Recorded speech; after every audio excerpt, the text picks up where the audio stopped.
Hey guys, it's AKT Productions here, back with another video. If you're wondering why I haven't posted in such a long time, it's because I've been busy with online schooling, but I'm going to try to return and make some videos for you guys. I know I said it every time, but I really do mean it, and then I just get sidetracked.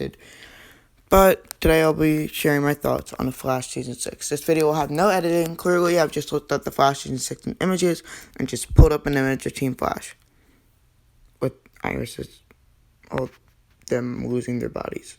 Okay, anyways. So, The Flash Season 6 was unfortunately cut short because of the coronavirus. And because of this, I believe the season was seriously hindered. But before I get further on my thoughts, I would like to tell you some stuff about my channel in the future. So recently, I've been watching Lucifer a lot, so I'm going to incorporate Lucifer in some of my videos as well. I'm going to be making some Lucifer videos. But as for Arrowverse, I know you guys want me to rank the Arrowverse, like the top, all 24 seasons ranked, but I'm not ranking Batwoman. I could not get through that show. But to do that, I need to rewatch Flash. I need to rewatch Supergirl because I forget the beginning episodes. I'm already like 13, 15 episodes into Flash Season 6. Then I'm going to rewatch Supergirl. Then I'm going to watch Legends for the first time. And then I'm going to come back here and rank all 24. But in the meantime, I'm going to try to crank out some Lucifer videos for you. And also, Lucifer is technically part of the Arrowverse because he did make an appearance in Crisis Part 3. I believe it was Part 3. So without further ado, here's my raw, unedited opinion on The Flash Season 6. If there's pauses or big breaks, I'm just thinking about what to say next because it's hard. It's basically like I'm on a live podcast here, just talking. 1 second, guys. It's just basically all footage. No editing at all. Okay, Flash Season 6. There's 2 parts of Flash Season 6. The showrunner calls it Part A and Part B. Obviously, Part B was seriously hindered without the last 3 episodes, but I'm going to get that out later. First, I'm going to give you guys the tactical masterpiece that was Part A. Part A of The Flash, which was an 8-episode 3, if I was just ranking Part A of The Flash, it would be seriously, seriously high up. Like, this, obviously I'm trying to, like, give you guys more context, but I don't want to ruin my ranking video, but Jesus. Guys, okay, where should we start? I don't know whether to go episode by episode, or just the whole story and explain it to you guys, so I'm going to go episode. I'm not going to go episode by episode, but I'm going to give you I'm going to give you my thoughts on all the episodes. So the main villain of this storyline, Flash Season 6, Part A, is Bloodwork, and I believe Bloodwork was a really, really good villain. And a thing about me, guys, and you'll see this in my videos upcoming when I do all the ranking videos, I'm a huge fan of themes. I think themes just enhance whenever you have a good theme, they enhance any scene. Like, Eva McCulloch's theme was pretty trash. At first, I thought that Black Hole's theme was Eva McCulloch, the one that goes like, no, but no, that's Black Hole. Eva's theme is just this little little thing, and it sucks. But Black Hole's theme is amazing. But Bloodwork's theme is even better than Black Hole's.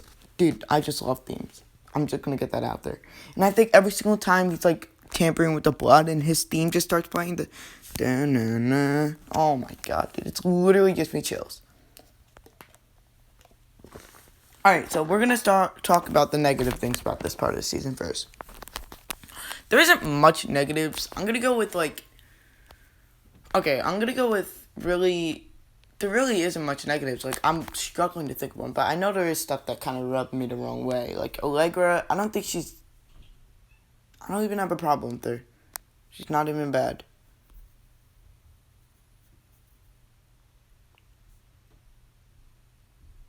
Yeah, Allegra is a decent character. Honestly, I'm really trying to just think of stuff that went wrong in this season. I'm not even kidding. Like, there is, like, tiny little stuff, but nothing too major to like, say, right? I do believe that they should have, 1 second, guys. I do believe that Caitlyn is better than Frost. Like, all the stuff that Frost went to, like, the first 3 episodes was kind of slow and kind of boring. That I'll admit. But I think she becomes a really good episode. A really good character after her episode, which was episode 3, where Barry worked on her and kind of, like, taught her. Or no, episode 3 and 4. Okay, so Crisis on Infinite. I'm gonna talk about the positives, and then maybe I'll think of some negatives later. Because these 8 episodes were just phenomenal. Just I think there's one episode that wasn't great. No, not good. But there's one episode that was not good. It was decent. I'll get to that later, but I'm going to talk about how Crisis enhanced the season. The emotional value that Crisis brought to the season was just so great. Literally, it made Barry's talks with each team member was so emotional. Like, Joe's almost made me tear up because I'm a hardcore fan. But obviously, I came close. But Joe's, in There Will Be Blood, when Joe and Barry talk, that's legitimately emotional. The way that everyone's just so wary about Joe's how Barry's can die. Everyone's dealing with it in their own ways. Like Iris, she throws herself into work. Cisco, he's just trying to come up with the way to stop it. Joe also throws himself into work. Ralph is just like considering what to do. Frost just completely ignores it. No, I'm just kidding. Frost is like, she's like denying that it's gonna happen, kind of. No, not really. She's like, I feel like out of everyone, she obviously cares the least. Frost in general, because obviously she tried to kill Barry in season 3, and then she's only known Barry for like 2 years, 3 years maybe. But like everybody else that we're examining here, like you have Barry's wife, you have Barry's adopted father, but basically father by now, let's see.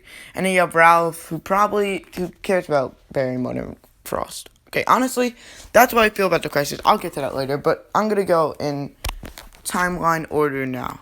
So starting with episode 1. I believe that the way they dealt with Nora's loss was just phenomenal. They did it so well. Oh, wait. Negative. Chester. I don't like Chester. I don't like him at all. I did not like him. I think he's so over the top. I just do not like Chester, guys. It's just too over the top for me. I can't stand him. He's not like unbearable like Maze from Lucifer or Felicity, but Jesus, I cannot handle Chester. He's a pretty bad character. I don't know how I didn't think of that. So starting with episode 1 again, I'm sorry for the sidetrack. The way that Iris and Barry deal with their loss is completely accurate to what their characters would do. We all know Iris would be the one to take initiative, and Barry would be the one to like passive aggressively deal with it. Like he knows that it happened. Like when he snaps and says, "I'm not losing anybody else." When Cisco proposes the plan to kill Chester, that just shows that he's still being affected by this death. He still mourns the loss of his daughter, even though it wasn't really his daughter. Well, okay, whatever. It was his daughter, obviously, but he still mourns that loss. He's still feeling that emotional connection. But the way they deal with it, with Iris just tracking down her suit, the only part they have left there, that was just great. I don't know how the heck Barry found the suit in a big-ass freaking black hole, but, we don't question it. It's Flash. Anyway, so the episode, I think, like, I'm not even looking at anything right now. The episode starts off with a dinner, which I thought, like, moved. Honestly, I didn't like the scene. I mean, it's always good when you see the whole cast together, but the scene just moves so slow, right? Like, I feel like there's just, like, some awkward writing in here. Like Cisco's just, like, trying to drink beer and stuff. Like, why is he so, like, he didn't lose anything. It's like, he was just acting so weird. I feel like it was awkwardly set up, but it was still bearable because it's all of Team Flash together, and it was nice seeing them. So after this, we branch off, and everyone branches off to their own directions, and we see Caitlin going, and I'm going to go over the first episode. And part A, this episode can be, this season, god dang it. This, Jesus Christ, I can't talk, guys, I'm so sorry. This video, oh my god, Jesus, this video is going to be really long. Like, I'm fleshing out my thoughts on the Flash Season 6 right here. Like, if you watch this whole thing, you're a G. If you're still here, you're a G. I don't know how long it's been.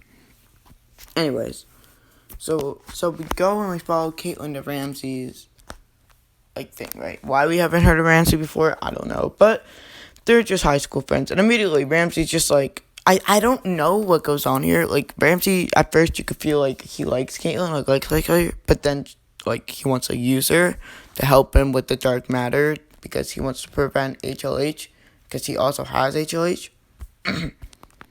So basically this happens, and I thought this storyline was pretty damn good. I thought the way they just set up Ramsey from the beginning was great. I mean, they show him when he's just an ordinary man, right? He's an ordinary man, desperate to save himself, to save others. He then becomes obsessed with stopping death, which obviously you can't stop death. It's a natural cycle. Like Caitlin said, you're messing with like natural things now. Like, it's not natural. So guys, I said there's no editing, but honestly I need to finish up some work. So I'm just gonna go it off here and then finish it later, maybe tomorrow or something. I'm actually filming this on May the 27th. Look at that Candace Patton right there. And this is some like Fortnite channel that I follow. It's pretty cool. Season 5 Legends. Oh, that's an Apex video, isn't it? Some Fortnite. Clash Royale, I love that game. And then some of my assignments. Okay. Anyway, guys, I want to like wrap it up like a normal video, but honestly, you're just gonna see me in like 5 milliseconds. So just a train of thought, so I could watch this back. I was just talking about, I'll just finish the first episode and then go do my work. So after this, we see. I honestly forget. Hold up, 1 second, guys. Actually, I don't need to do this. Oh, I just replayed a video by Sean Chandler. Love that guy. Anyways. So, we go on in the storyline and we see this problem develop that black holes are opening up on Central City. I remember now that after Ramsey left, Caitlin got up and she started getting sucked in by a black hole. And then Barry saves everyone but her for some reason, and just to create dramatic tense. And then Barry saves her and Caitlin just is not thankful at all. Anyways, remember that. So Frost doesn't come out like every time, like there's some Frost problem, some Frost drama, whatever. That's fine. But the episode, oh wait, I think this is back in time. The episode was great because like I remember at the beginning, and I'm going back, the Godspeed fight was so brilliantly executed. Like I love that fight scene. The way Barry beats him and takes the initiative, that's so great. So then we see Iris. I love her Iris inside this episode. I think she was independent. I think she was clinging on to one thing that reminded her of her deceased daughter, and it was a really good storyline. So she goes to the trailer park and loses the thing and almost dies to black holes. She goes back to Star Labs. They figure it out, and everyone's arguing about black holes and stuff. So then we go to, honestly, where the episode gets pretty damn great. So the whole time Barry's just, Ramsey's just freaking out over the speed drug. And remember, I'm going over the first episode, like, one by one. The rest of episodes I'll skim over until we get to the Temptation episodes. And there will be blood. I'm basically going over the best episodes. It's just episode 1 is not one of the best ones. I think this episode was so good because it was just a refresher. Most people didn't like Season 5. I think Season 5 is well underrated. I think it was a good season. I don't think it was great. But I do agree with you. Actually, I don't know why I'm putting my rankings. So, yeah, that's what happens. Barry goes in the black hole, gets his new badass suit. Look at this thing. This thing is amazing. I love Barry's new suit. We reveal Frost's new suit, which is also great. And then the end. The amazing scene. What makes this episode so great. And then before this, we had the whole black hole sequence. It was just an episode of badassery. What really drags it down for not being amazing, obviously, is the drama in the episode, which I mentioned earlier. So, yeah, the monitor comes, Barry freaks out, and what else reaction would you have for leaving your family behind, right? So, yeah, those are my thoughts on the first episode, just skimmed over. I will be back, guys. Well, you guys won't see a difference, because my voice will pick up like a second after I'm done talking. Well, yeah, I'm going to stop screen recording now.